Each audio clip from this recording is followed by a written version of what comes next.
दोस्तों, आप लोग का स्वागत है ज्ञानदीप में। आज हम लोग पढ़ने जा रहे हैं चैप्टर 3, जिसका नाम है दो चर वाले रैखिक समीकरण। इस चैप्टर से दो गो वीडियो बनाकर यूट्यूब चैनल पर अवेलेबल करा दिया गया है। एक वीडियो, फर्स्ट वीडियो, जिसका ग्राफीय विधि से हल किया गया है और वो हर एक साल पूछा जाता है, जो 5 नंबर का क्वेश्चन है। 5 नंबर का क्वेश्चन है और प्रतिस्थापन विधि, वज्र गुणन विधि और विलोपन विधि, ये 3 विधि है जिसको 2-2 नंबर का क्वेश्चन पूछा जाता है। हर साल इस चैप्टर से पूछा जाता है और इम्पोर्टेंट है और VVI है। और आज हम लोग पढ़ेंगे विलोपन विधि से और ग्राफीय विधि, प्रतिस्थापन विधि। ये दोनों वीडियो आप YouTube पर अवेलेबल करा दिया गया है। वो दोनों वीडियो आप लोग जाकर देख लीजिएगा। और तीसरा वीडियो विलोपन विधि से हम लोग हल करेंगे आज, और x y का मान ज्ञात करेंगे। देखिए, विलोपन विधि में क्या होता है, दोनों समीकरण पहले लिख लेते हैं। देखिए, 3x + 4y = 10, समीकरण 1। 2x - 2y = 2, समीकरण 2। ये 2 क्वेश्चन है। इसमें हम लोग विलोपन विधि में करते हैं क्या, या तो x को बराबर कीजिए या तो y को बराबर कीजिए, या दोनों को बराबर कीजिए, सेम कीजिए। ये अगर 2 है तो यहाँ भी 2 होना चाहिए, यहाँ 4 है तो यहाँ भी 4 होना चाहिए। लेकिन ये अलग अलग है। क्या है? अलग अलग है। और यह भी क्या है? अलग अलग है। तब विलोपन विधि में क्या करते हैं, ये दोनों को बराबर करते हैं। प्रतिस्थापन विधि में क्या करते हैं, तीसरा समीकरण निकालते हैं। तो विलोपन विधि में सबसे पहले इसमें हम देखेंगे कौन बराबर है, कौन बराबर नहीं है। तो ये देख रहे हैं, ये x और y दोनों क्या है, अलग अलग है। दूसरा ध्यान देना है, प्लस माइनस है कि नहीं। अगर प्लस माइनस है तब मेरा थोड़ा सा क्वेश्चन को आसान हो गया। अगर दोनों प्लस में रहता, दोनों माइनस में रहता, तो चिन्ह चेंज करते हैं, तो चिन्ह चेंज करने में थोड़ा प्रॉब्लम होती है हमको। क्या होती है प्रॉब्लम? हम लोग को होती है थोड़ा सा समझने में। अब समझने में क्या प्रॉब्लम होती है, थोड़ा सा कठिन हो जाता है, टॉप क्वेश्चन पर चला जाता है। तो उस क्वेश्चन को, टॉप को न मानकर हम आसान तरीका से बताएंगे और इसमें देखेंगे। अगर ये प्लस है, एक माइनस है, ये प्लस है और माइनस है, तो ये तो चिन्ह हमको जोड़ने पर आ जाएगा। लेकिन एक बात यहाँ शर्तें रहती है, ये दोनों बराबर करना है। तो दोनों बराबर करने के लिए क्या करते हैं, इसको उठाकर इस दोनों, ये तीनों में गुना करते हैं, इसको उठाकर ये तीनों में गुना करते हैं। यानी y का जो वैल्यू होगा वो दोनों y का वैल्यू जो होगा वो समीकरण 2 में क्या करेंगे, मल्टीप्लाई करेंगे। और y का यहाँ पे समीकरण 2 में जो वैल्यू होगा वो 1 में रख के मल्टीप्लाई करेंगे और दोनों को बराबर करेंगे। y को भी बराबर कर सकते हैं या x को भी बराबर कर सकते हैं। तो सबसे पहले ये इसको हम क्या करेंगे, लिखेंगे समीकरण शॉर्ट में लिखते हैं। समीकरण 1 में ये इसको उठाकर गुना करेंगे, तो समीकरण 1 में 2 से तथा समीकरण 2 में 4 से, कितना से, 4 से गुना करने पर। अब देखिए, इसमें 2 से गुना करेंगे और इसमें 4 से गुना करेंगे। अब इसमें करेंगे तो ये तीनों में गुना करेंगे, तो इससे गुना करेंगे तो 3 दूना 6x, इससे गुना करेंगे तो 2 चौका + 8y बराबर 10 दूना 20। ये समीकरण कितना हो गया, 3 हो गया।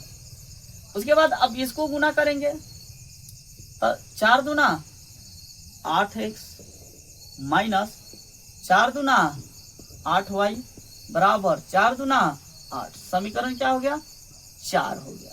समीकरण क्या हो गया, 4 हो गया। अब देखिए, ये दोनों डिफरेंट है लेकिन ये दोनों सेम है। सेम आया ना, दिख रहा है ना, सेम आया। तो सेम आया तो अब क्या लिखेंगे यहाँ, ये तो हमको यही काम करना था, यानी दोनों को सेम करना था। इसलिए इसको सेम किए हैं क्योंकि दोनों में प्लस माइनस है। अगर प्लस माइनस नहीं रहता तो सारा का चिन्ह चेंज करना पड़ता। चिन्ह कैसे चेंज होता है? प्लस रहता है तो माइनस हो जाता है, माइनस रहता है तो प्लस हो जाता है, प्लस होता है तो माइनस होता है। तो अगला वीडियो में उसको हम देखेंगे, एक और वीडियो आप लोग के सामने ला देंगे जो डिफरेंट रहता है। अगर दोनों डिफरेंट हो यानी चिन्ह भी डिफरेंट हो और अंक भी डिफरेंट हो तो उसका वीडियो एगो आप लोग के सामने रख देंगे, ठीक है। अब यहाँ देखिए, इसको बनाने के लिए हम क्या करते हैं, पहले लिखते हैं समीकरण एक और समीकरण एक नहीं रखेंगे, तीन रखेंगे। यहाँ तीन ना है, एक से तो हमको कोई मतलब है नहीं, तो यहाँ पे समीकरण तीन और समीकरण चार को जोड़ने पर, क्योंकि ये घटाने पर कब लिखते हैं, जो दोनों चिन्ह सेम हो, या अगर दोनों माइनस में रहे या दोनों प्लस में रहे तब लिखते हैं घटाने पर। यहाँ पे लिखेंगे जोड़ने पर। जोड़ने पर इसलिए लिखते हैं, इसका जोड़ने पर लिखने पर कोई इसके परिवर्तन यानी चिन्ह में कोई परिवर्तन नहीं होती है, ज्यों के त्यों रहता है। तो यहाँ पे लिखेंगे 6x प्लस 8y बराबर 20। यहाँ पे लिखेंगे 8x माइनस 8y बराबर 8। अब ये चिन्ह चेंज नहीं होगा क्योंकि जोड़ने पर लिखे हैं। अब एक प्लस में एक माइनस में ये खत्म हो गया। यहाँ पे 8 6 14x बराबर, अभी दोनों जोड़ेंगे तो 28।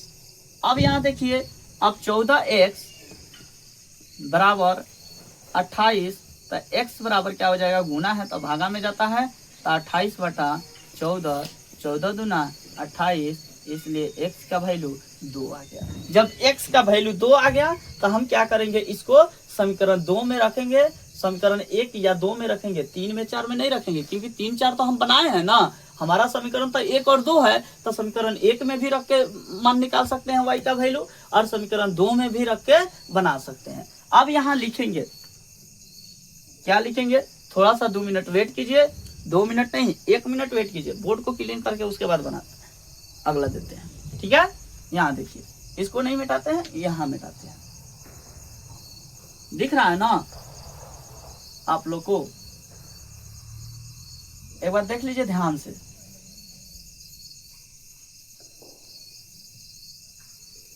देखिए, अब हम लोग क्या करते हैं, अब लिखेंगे x का मान, x का मान समीकरण 1 में रखने पर, किसमें रखने पर, 1 में रखने पर समीकरण 1 क्या है, 3x प्लस 4y बराबर 10। हमको x का मान हमको क्लियर मालूम हुआ, तो 3 के 3 रखेंगे, हम बीच में कुछ नहीं है तो मल्टीप्लाई होता है। x का वैल्यू हमारा कितना है, 2 है, तो यहाँ 2 रखेंगे, प्लस 4y बराबर 10। अब यहाँ पे क्या करेंगे, इसको मल्टीप्लाई करेंगे तो 3 दूना 6 प्लस 4y बराबर 10। अब यहाँ 4y बराबर, ये 6 प्लस में तो उधर क्या चीज में जाता है, माइनस में, तो 10 माइनस 6, 4y बराबर, ये घटाएंगे तो कितना हो जाएगा, 4 हो जाएगा। अब y बराबर 4 बटा 4 इक्वल टू काटेंगे तो 1 आ गया। क्या आया, 1 आ गया। यहाँ तो समझ में आया है। तो x और y का वैल्यू जब निकल गया तो यहाँ पे हम क्या करेंगे, इसको मिटा देते हैं। अब देखिए, यहाँ इसलिए लिखेंगे, यहाँ पे इसलिए x बराबर 1 और y बराबर कितना आया है, 2 आया है। कितना, सॉरी, x का वैल्यू कितना आया है, 2 है, और y का वैल्यू कितना आया, यहाँ y का वैल्यू ना निकला है, तो इसलिए y का वैल्यू